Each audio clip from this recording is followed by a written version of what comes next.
क्या हमारे ब्रह्मांड की एक सीमा रेखा है? क्या हमारे ब्रह्मांड की भी एक बाउंड्री है? आइए आज देखते हैं हमारे ब्रह्मांड की सीमा रेखा कहाँ तक है।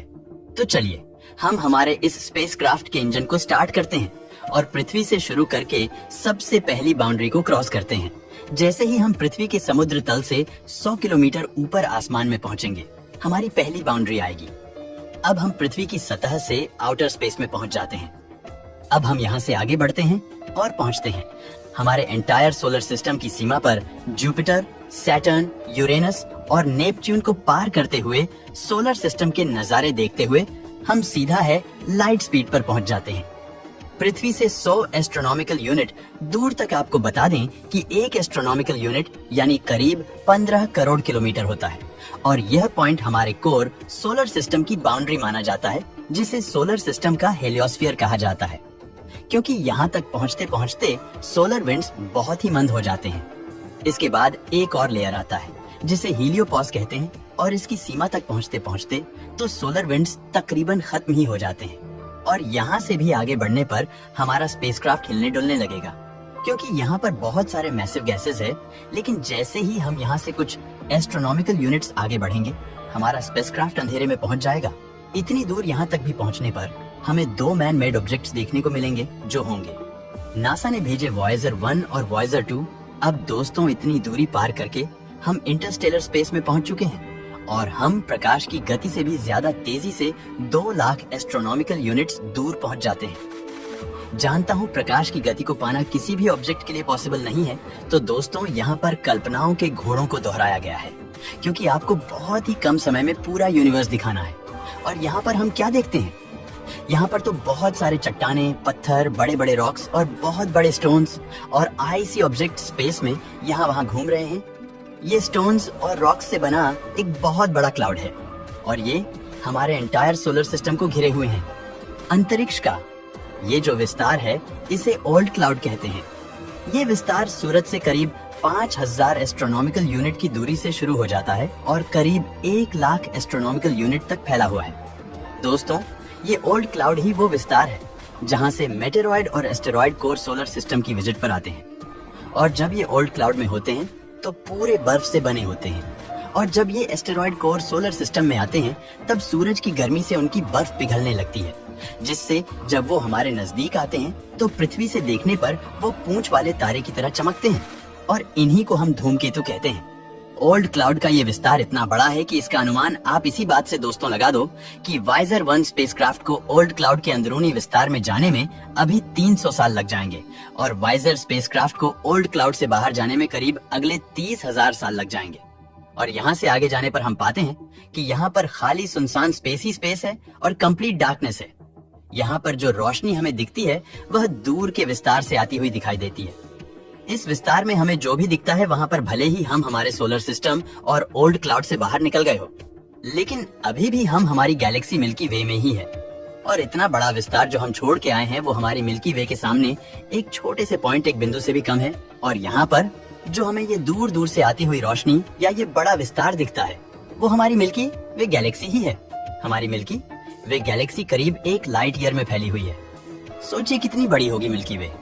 लेकिन दोस्तों, हमें तो जल्दी जल्दी आगे बढ़ना है, तो इसलिए इमेजिन करो दोस्तों कि हम प्रकाश की स्पीड से भी हजारों गुना ज्यादा रफ्तार से चलने वाले किसी स्पेसक्राफ्ट में बैठे हैं। इसलिए हम कुछ ही घंटों में मिल्की वे गैलेक्सी के भी बाउंड्री तक पहुंच जाते हैं और यहाँ पर आप देखते हैं छोटी छोटी लाइट्स के छोटे छोटे धब्बे दिखते हैं। दरअसल ये छोटे छोटे धब्बे विशालकाय गैलेक्सीज है।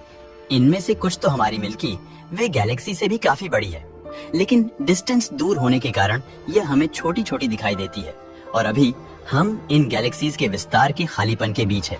लेकिन दोस्तों, ब्रह्मांड के इस खालीपन में भी, इस अंधेरे में भी सब कुछ खाली नहीं है। इस शून्य अवकाश में भी डार्क मैटर या डार्क एनर्जी मौजूद है जो ब्रह्मांड की इन गैलेक्सीज और सभी पदार्थों को बांधे रखती है। जब दोस्तों हम इस विस्तार से भी आगे बढ़ते हैं तो हमें पीछे छोटी छोटी गैलेक्सीज का एक और झुमका बनता दिखाई देता है और आगे और विस्तार में जाते हुए हम पीछे जब देखते हैं तो गैलेक्सीज का एक बहुत बड़ा ग्रुप बन गया है। इसमें हमारी गैलेक्सी मिल्की वे भी मौजूद है और गैलेक्सीज के इस बड़े ग्रुप को क्लस्टर कहते हैं। ये वो क्लस्टर है जिसमें हमारी पृथ्वी है। ये है सुपर क्लस्टर। और आप मानोगे नहीं दोस्तों, लेकिन इस एक सुपर क्लस्टर में 1 लाख से भी ज्यादा छोटी बड़ी गैलेक्सीज आई हुई है। ये सभी गैलेक्सीज मिलकर इस सुपर क्लस्टर को बनाती है।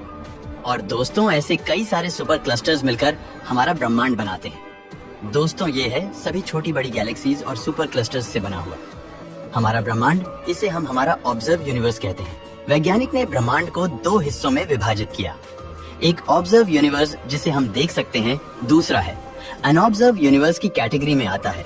जैसे जैसे साइंस डेवलप्ड हुई, कुछ वैज्ञानिक ने ये पाया कि हमारा ऑब्जर्व यूनिवर्स जो 100 बिलियन लाइट ईयर में फैला हुआ है, उसकी एक बाउंड्री है और उस बाउंड्री के पार खालीपन है, अंधेरा है, कोई रोशनी नहीं है, कोई प्रकाश नहीं है और बहुत बड़े बहुत लंबे विस्तार तक कुछ भी नहीं है। यूनिवर्स के उस पार ये एक बहुत बड़ा वॉइड है। अगर हम दोस्तों 100 बिलियन लाइट ईयर के विस्तार के पार, यानी कि हमारे ब्रह्मांड की सीमा से भी पार उस अंधेरे विस्तार में पहुंचते हैं और पीछे मुड़कर देखते हैं, तो शायद हमें हमारा एंटायर यूनिवर्स दिखेगा, जिसमें हमारी गैलेक्सी या हमारा सुपर क्लस्टर भी किसी बिंदु के रूप में भी हमें नहीं दिखेगा। मानो कि एक बड़े समुद्र में एक छोटी सी बूंद हो। लाइट की स्पीड से हजारों गुना ज्यादा तेजी से भी यहाँ तक पहुँचने के बाद अगर हम हमारी पृथ्वी तक वापस पहुँचने की चेष्टा करते हैं, तो ब्रह्मांड में समय सापेक्ष होने के कारण हम भविष्य में इतने आगे पहुँच चुके होंगे कि यहाँ तक हमने लाखों सालों का समय तय कर लिया होगा। और जहाँ से हम आए हैं वहाँ पर तो करोड़ों साल बीत चुके होंगे। और वापस जाने पर उस जगह पर ना तो हमें हमारा सोलर सिस्टम मिलेगा, ना ही पृथ्वी मिलेंगी और ना ही हमें हमारी गैलेक्सी मिलेंगे। टाइम लूप में लाखों साल पहले हमारी गैलेक्सी ही खत्म हो चुकी होगी। इसलिए दोस्तों, अब वापस जाना व्यर्थ है। अब हम सिर्फ आगे ही बढ़ सकते हैं।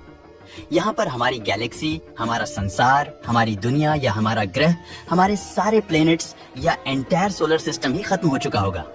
अब हम आ चुके हैं ए रेडनेस सुपर वॉइड में।